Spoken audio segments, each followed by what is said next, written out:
Tapalo con Radio en M24.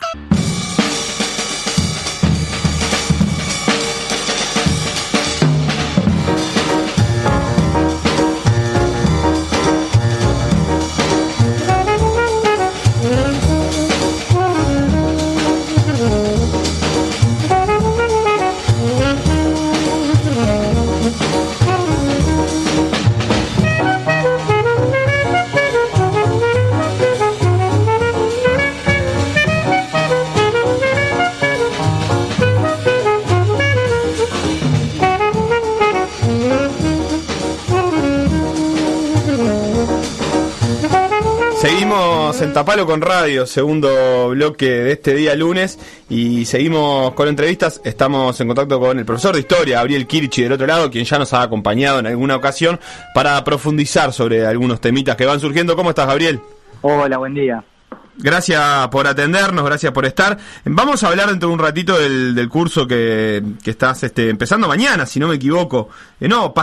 Pasado mañana, con la Fundación Vivian Trías, que está también, dicho sea de paso, con una cartelera de cursos súper interesante. Hablamos hace un tiempo con la gente del movimiento artiguista, que también estaba con cursos de la Fundación. Pero antes, y para engancharnos con lo anterior, se conmemoró el 1 de agosto, el día del detenido desaparecido de la enseñanza, y me gustaría charlar contigo un poquito de lo que ha significado la enseñanza en general, en la historia uruguaya, pero también en la historia latinoamericana, porque ha sido siempre uno de los principales lugares de resistencia y de represión en las distintas etapas de la historia americana. Sí, bueno, es un tema, primero como el día lo indica, ¿no? Para recordar, a mí siempre me viene como a todos, ¿no? Julio Castro, Elena Quinteros, en nuestro caso son nombres que son mucho más que las personas, ¿no? Es decir, que tuvieron una actuación muy importante, que, bueno, hoy en día también son referencias. Siempre recuerdo los artículos de Julio Castro en Marcha, por ejemplo, ¿no? Una cosa donde vos veías al educador, al docente comprometido con su comunidad, con su tiempo, ¿no?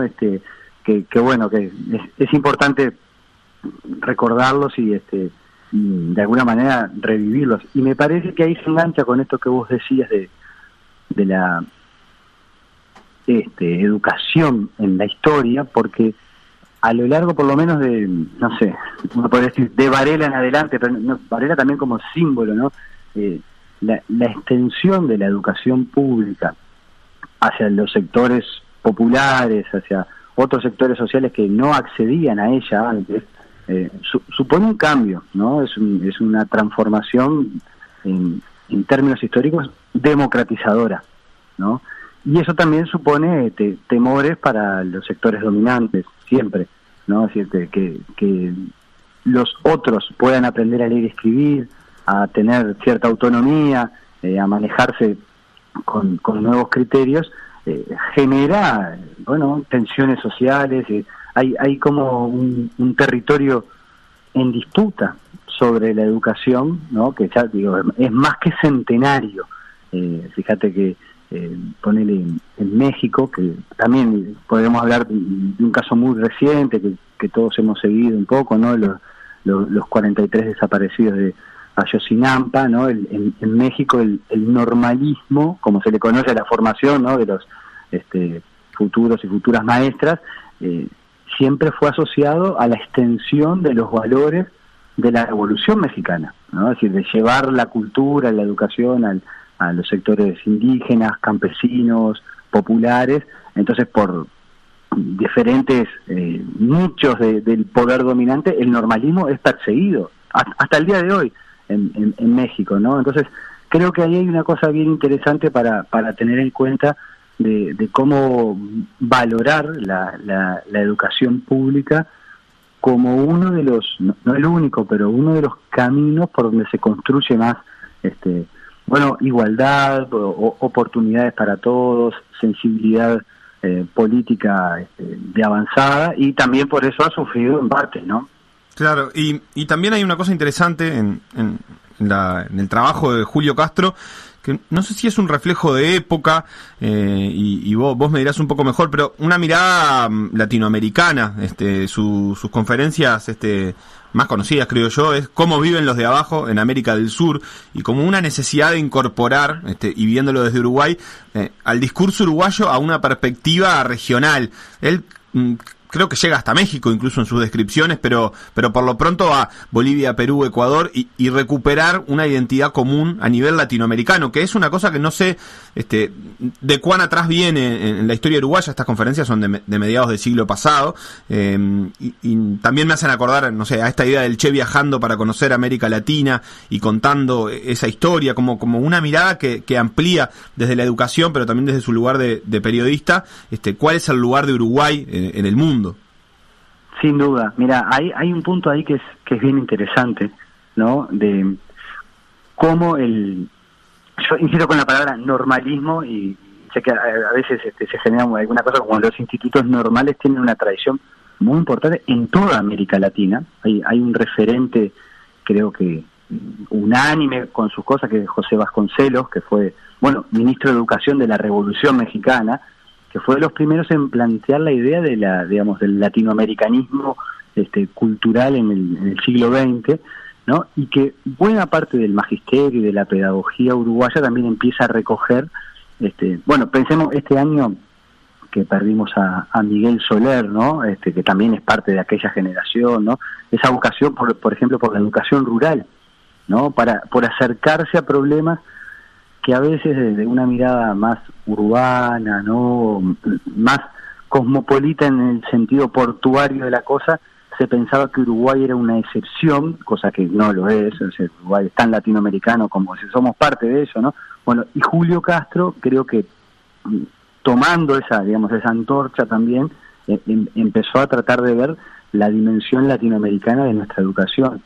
Yo creo que ese punto, porque a veces tenemos como una tendencia a asociar lo público solamente a Varela. Varela es hijo de un momento, pero que también está pasando lo mismo en América Latina, con Sarmiento en Argentina, incluso hay toda una movida de educación en Chile muy importante, ¿no? En el siglo XIX, que era latinoamericana también, ¿no? Y creo que ahí, trayéndolo a nuestros días, ¿no? La perspectiva de pensar la educación, ¿no? En una clave regional, también supone algo intercultural, verse en lo latinoamericano, es muy importante, ¿no? Porque es una de las claves, yo creo, para tener una perspectiva más democratizadora, más incluyente en el terreno étnico, cultural, territorial, no. O sea, creo que esa base que vos mencionás de las conferencias de Julio Castro, ¿no?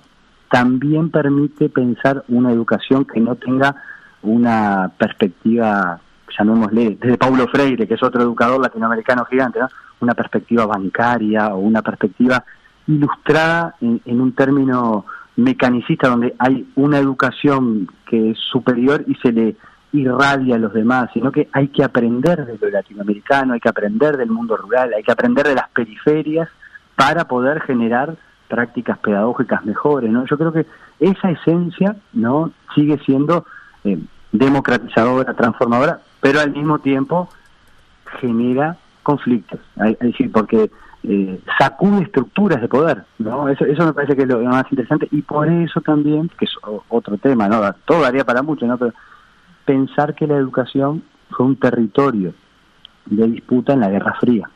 Claro. ¿No? Es decir, ¿por qué perseguir esto que planteaba Julio Castro?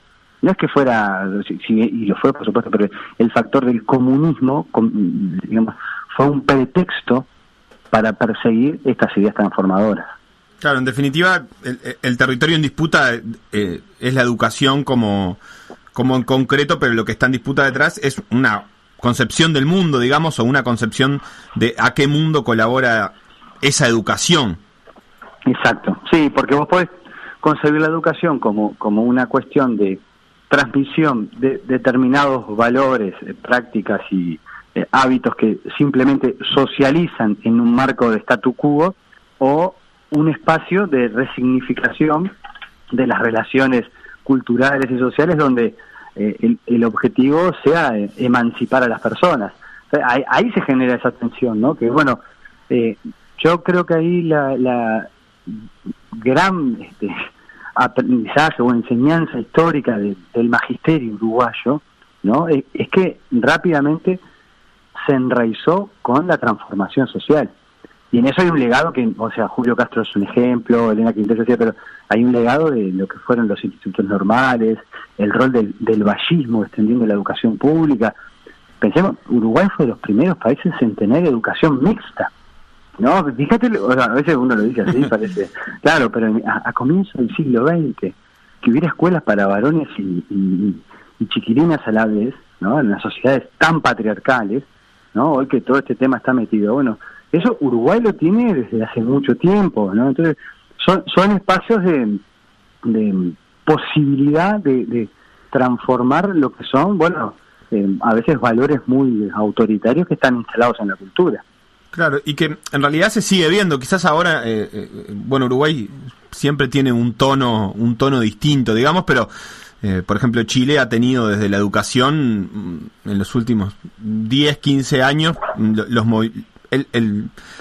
el combustible, por lo menos, para que explote lo que fue la movida de la reforma constitucional, pero también incluso a líderes que se han sumado a la política, capaz que la más conocida de ella es Camila Vallejos, que también fue una dirigente gremial estudiantil, o sea que, en muchos lados, en la educación sigue siendo un lugar desde donde parten algunas de las discusiones, ¿no?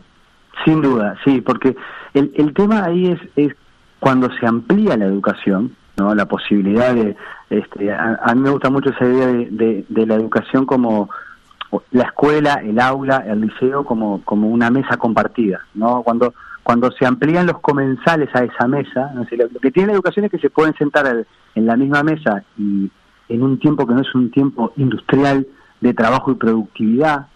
Por eso hay que ser muy críticos con todas esas miradas resultadistas y productivistas que nada tienen que ver con la educación y la enseñanza.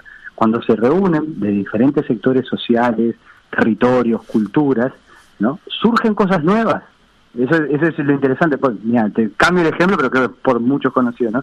Cuando se extiende la educación a nivel secundario y terciario en los países desarrollados, que es en la década del 60, siempre que no, así que lo que se conoce como la edad dorada del capitalismo, y que aparece, ¿no? Bueno, los primeros politécnicos y universidades donde llega gente de la clase trabajadora, ¿no? Estamos hablando de década del 50, década del 60, surgen los Beatles, surge el mayo del 68, es hijo de la extensión educativa, porque también eran sociedades muy conservadoras en muchos aspectos y todo eso, ¿no?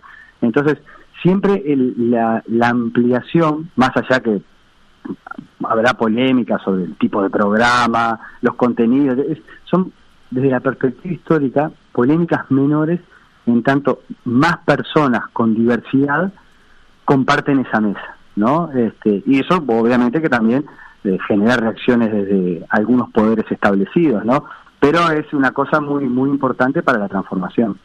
Claro, sí, súper interesante, y se ha convertido también en bandera de un montón de cuestiones. Ahora pensaba evidentemente en la Revolución Cubana, y en Cuba con la educación como bandera, también como siendo práctico, pero al mismo tiempo como me da la sensación con una visión humanista que es, bueno, por ahí vamos a laburar de cosas que no son de las que nos formamos, pero siempre es mejor tener cualquier laburo habiendo aprendido un montón de cosas antes, y habiendo incorporado una forma de ver el mundo que implica tener conocimiento y tener una construcción científica, digamos, una cuestión de la educación no solo pensada desde un lugar pragmático como la base de la cuestión de lo que voy a laburar después cuando crezca, sino como una posibilidad de interpretar el mundo.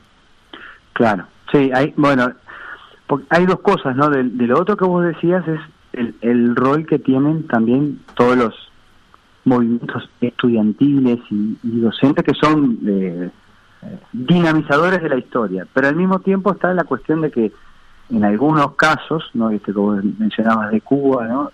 Se ha optado porque la educación sea un fenómeno lo más permanente posible, ¿no? Que es decir, que las personas puedan estar educándose más allá de un oficio puntual, de una carrera meritocrática, ¿no? Y eso supone, sigo con la metáfora, es un poco simple, ¿no? Pero es decir, extender no solo en comensales, sino en el tiempo, la posibilidad de estar sentado en esa mesa, ¿no? Compartiendo otros saberes, otras prácticas, otras técnicas, ¿no? Que no son solo lo tuyo puntual, y eso genera, ¿no? una riqueza en la sociedad, obviamente que no es cuantificable en términos monetarios, pero da otras opciones para que las personas, tengan herramientas para manejarse con autonomía, con independencia. Entonces, yo creo que ahí hay una apuesta que,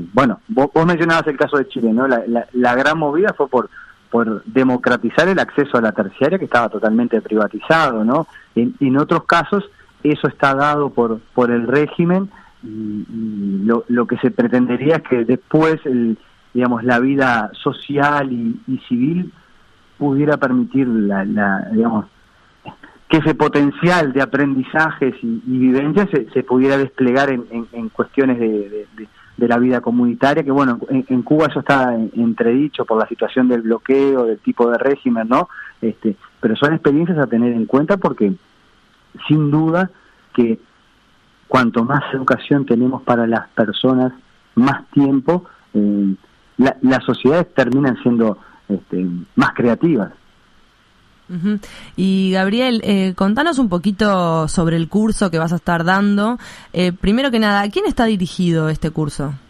Bueno, mira, el curso es un curso para todo público, ¿no? Hay una cosa ahí, la idea es trabajar la historia del siglo XX desde el 45 a hoy, o sea, hicimos una primer parte en el primer semestre, que fue del 900 hasta la Segunda Guerra Mundial, y la idea es ahora ver el mundo desde las perspectivas de las orillas. Las orillas es una expresión que usaba Vivian Trías para referirse al mundo de la periferia, ¿no? De los pueblos de Asia, de África, América Latina, los movimientos de trabajadores, campesinos, mujeres, como analizar y contar un poco qué pasó del 45 a nuestros días desde esa perspectiva, no tanto de la perspectiva de las potencias, con el objetivo de que tanto, aquellos que les gusta la historia, ¿no? O aquellos que entienden que la historia les también aporta herramientas para pensar el presente o ampliar la diversidad, o que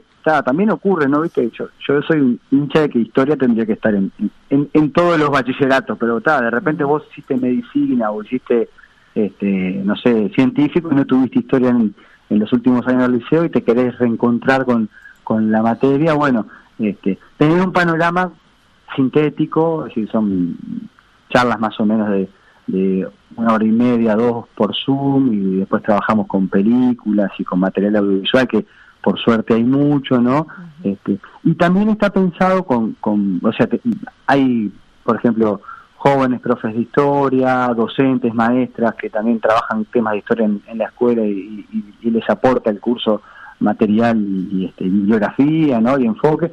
Y también está pensado mucho para gente que está en la militancia social, ¿no? Que hay temas, porque fíjate que en la segunda parte del siglo XX tenés desde toda la lucha contra el racismo, ¿no? Es muy marcada por la descolonización, los movimientos juveniles, el movimiento feminista tan potente, ver los experimentos socialistas. Ahora charlamos un poquito de Cuba, ¿no? Ver esos procesos también a uno le da herramientas para su militancia, sea en una organización territorial, en una olla popular, en un sindicato, en un sector político.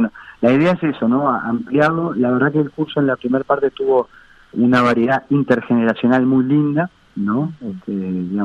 Desde profesionales que se reencuentran con la materia a jóvenes docentes y militantes, o sea que es abierto el curso. Claro, y habrá gente que se está enfrentando a esto como a estos temas. Por ejemplo, está la caída del muro, están los momentos, el cuarto módulo, digamos, se titula Arte de América Latina, y me imagino que hay gente que se enfrenta a estos temas como una cuestión histórica puramente, y mucha que quizás haya vivido parte de esto como parte de su militancia, de su lucha, o parte de su vida cotidiana, ¿no? Sí, se mezclan ahí. Ese es un tema bien interesante, ¿no? Porque se da que nos pasó en la primera parte del curso y probablemente ahora también, las experiencias personales, las exploraciones, tanto por la vivencia como por lecturas o mayor conocimiento, hacen que el curso se convierte en un espacio donde, bueno, hay una primera base que es la cronología, los hitos más importantes, pero después también los participantes todos empiezan a contribuir con sus saberes, ¿no? Con sus experiencias.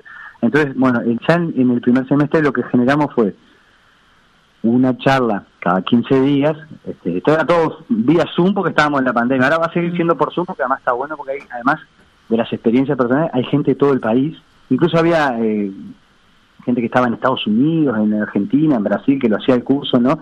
Pero después creamos un espacio que se llama Conversadero, donde todos van de alguna manera compartiendo también sus lecturas, sus aprendizajes. Hay una cosa muy muy rica del curso que no se queda no solo un curso expositivo, ¿viste? Entonces, con estos temas va a haber mucha cuestión, porque bueno, imagínate, en Uruguay, por ejemplo, el movimiento, lo que se llamó el Comité en contra del apartheid, porque cuando tenemos el tema de Sudáfrica, que es un tema muy importante, ¿no?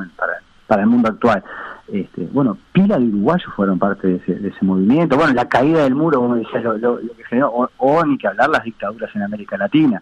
Entonces hay como un espacio también de poder, le llamamos conversadero porque no es que vas a sacar conclusiones definitivas, pero podés ir compartiendo perspectivas diferentes, cómo, bueno, se han ido sintetizando y procesando, qué aprendizajes hay de aquel tiempo que es pasado, pero que todavía está vivo, ¿no?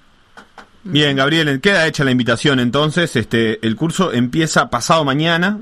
Pueden escribir a fundaciontrias@gmail.com. Pueden mandar un mensaje al celular que es 098-505-588. También nos pueden preguntar a las redes de la radio o al 098-979-979 y les compartimos el afiche de este curso que en su parte 2 se llama El siglo americano, su rival y la sorpresa, y abarca de 1945 a 2001. Ahí va. Bueno, están todos invitados. También, mira, yo no lo dije, pero está muy pensado para la gente de la comunicación. Yo hace años también doy clases allá en la FIC, ¿no? Y a la gente de comunicación, historia le gusta mucho, y bueno, y obviamente a ustedes, a todos los compañeros de la radio, los que quieran participar, bienvenidos, porque es un espacio que terminamos aprendiendo mucho todos. Perfecto. Entonces nos autoinvitamos también. Además de la audiencia, nos invitamos nosotros. Gracias, Gabriel. Bueno, a ustedes, un abrazo grande. Pasaba Gabriel Kirichi, profe de historia, que estará con este curso, Pili. 97.9 FM Montevideo. 102.5 FM Maldonado. Escucha distinto.